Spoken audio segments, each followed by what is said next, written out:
Alright everybody, let's get straight into it. It's the first game of Call to Arms 2012 and I'm playing my Khador army. I've taken Epic Vlad for this one because this is a predetermined match against the first player, John, who's playing his Circle, and we'd both agreed with the tournament organizer beforehand that we'd be playing a grudge match, first round, so it's called. This is Incursion with the 3 flags. For one of them disappears at random after the first turn, and John has been running Epic Baldur at 33 and Epic Kruger's tier list with the Tharn Ravagers to get the free heart token, which is really cool, but he's gone with Epic Baldur for this game. And I've gone with my Khador list here because I really feel that I can get the Alpha Strike on him very obviously, and I can wait until his feet is down and then charge in with my feet and kill one of his beasts. And if I can do that to one of his heavies, then I'm pretty sure that the contest, the Colossal, will not be contested at all. The other good thing is that I can run in quickly with the Ulans and grab one of the flags if the wrong one for him disappears. So really feeling confident about this first game, and one interesting thing about John's list is he's got the Skinwalkers, so let's just get straight into it. You can see the deployment here. John's taken the first turn, but I'm really just going to advance the Conquest up to the right. And when you're playing Incursion with the Colossal, you should really have your Colossal setting up between one of the 2 flags so that he can go for either one, because there's always going to be one there, and then send the rest of your army for that other flag that he can't contest. And in this case, it's the Arlands going to the ones to the flag on the left. This next image, here's his setup. He's got his advanced deploy out front, not a tier list because of the Skinwalkers, and Baldur just right in the middle. So yeah, just going to get straight into it, and I guess he's planning on moving up the front and hoping that the right-hand side flag doesn't disappear. Next image, here's his first turn. That little row of 5 dice in front of the Walled Guardian is his rock wall. Not really sure what the purpose of that rock wall is. There's no way I can really get across to him that quickly. Yeah, but he's got nothing else to do with his Fury, so may as well just pump something out. And interestingly enough, Megalith hanging back quite far there. He's still within the stone triangle, and it's the Walled Guardian taking up the front. He's also got the Wold Watcher hanging out there as well.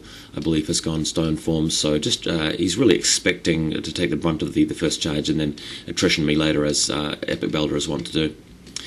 So next image, my turn 1. Feeling quite happy about it. Sail on the Conquest. I mean, I always do the same thing at the first turn with Vlad. Transference on himself, Hand of Fate on the Ulans, and a sail on the big boy. And sent the Draken around to the right, because if the Skinwalkers run up to the flag, he can countercharge. If they don't, he can charge them the next turn. And the Conquest's perfectly poised to either run over the wall to the right or to the middle and the left, while the Arlands are not meeting any resistance here on the left-hand side. So I'm feeling very confident I can open the game by getting 1 point and really put pressure on him to move over to the left to contest the Arlands. That is if the flag on the left doesn't disappear, of course. So next image, actually just going to take a break from this game to take a photo of one of the nearby tables where 2 of the top seeds for the entire tournament were actually randomly matched against each other for the first round, which everybody thought was hilarious. This was Chris in his Retribution list with Raven up against Mike and his Efiora Menoth list. And in one of the lead-up tournaments to this large event, Mike won the whole thing, but Chris is very lethal with his Raven list. He's got everything he needs to do the job, and Mike just didn't really keep Efiora back far enough, and straight away it's just assassins to the face. 22-inch, I think it's more like 21-inch flat range, whatever it is. Movement 6, range 12 is 18, plus snipe 22, yeah, there you go. So there's not much you can do about that. I find Raven's a bit of a perplexing opponent if you're a War Machine player. Anyway, back to the game. And what's happened here is that the flag on my right-hand flank has disappeared, which is very fortunate because the Colossal can now move into the middle and start attacking his army. And the Arlands are on the left, and they can just score a point unmolested. So an interesting situation's arisen here. If I move in with the Colossal and attack with the Arlands at the same time, I'm really not giving myself an opportunity to get a point. However, if I just stay on the left with the Arlands, I'll get 1 point, and don't advance the middle, he'll get 1 point as well. It'll be draw. But he can move something over to contest later, and I'll get behind. So I decided the best plan of attack here and to send the Colossal in to the front here and kill one of his, his World Watch in this case, and just camp the islands on the flag and just save my feet for the next turn, giving me an extra point and putting pressure on him to actually split his army up. That'll give me a better opportunity. So next photo, the Colossal charges in for free, and this actually shows the Walled Guardian attacking the Colossal in the following turn. But what happened the previous turn to this photo is that I destroyed the Walled Watcher in one round of attacks, even though he was buffed by the feat. So power 22s and 3 focus is generally enough to do that. But then in comes the Walled Guardian, so at least his feat's out of the way. But the Walled Guardian moves in and does somewhere between 20 and 30 damage to it, which is pretty easy to handle. But the real problem is that Balder's in there behind him, and I didn't realise that Balder's already up to power 17 with his weapon due to the worm tokens, so Baldur coming in and doing an immense amount of damage to the Colossal as well. So next image, as you can see here, the islands in my turn while it was going on have moved over. They're all within 4 inches of the flag. One of them's base to base with it. I pick up a point, so he's moved his Walled Wide over there to contest it. I haven't actually got Hand of Fate on the islands at this point. I've dropped it so that they can't get damaged too badly by the purgation attacks. But needless to say, I'm up a point here, and I can easily get a second point from that Walled Watcher, that Walled Wide, so it gets me even closer to the win. But the problem is that Baldur comes in and actually destroys the Colossal. I couldn't believe the damage rolls, but he's so powerful at power 17, and of course he can actually attack 7 times at power 17, and that was enough to actually smash it, and the battle mechanics didn't get the opportunity to repair, so suddenly the game actually looks a lot closer than I originally thought it might be, because Epic Baldur has really tanked everything. So next photo, here's the situation. I could go for the second point, but I need to take the opportunity to go in while and not everything has roots of the earth on it and do some serious damage. So Vlad moved around to the left very quickly. I think he charged one of my mechanics, since I don't really need the mechanics anymore. Put Hand of Fate on the islands, and that's why he went around there so fast. Popped his feet.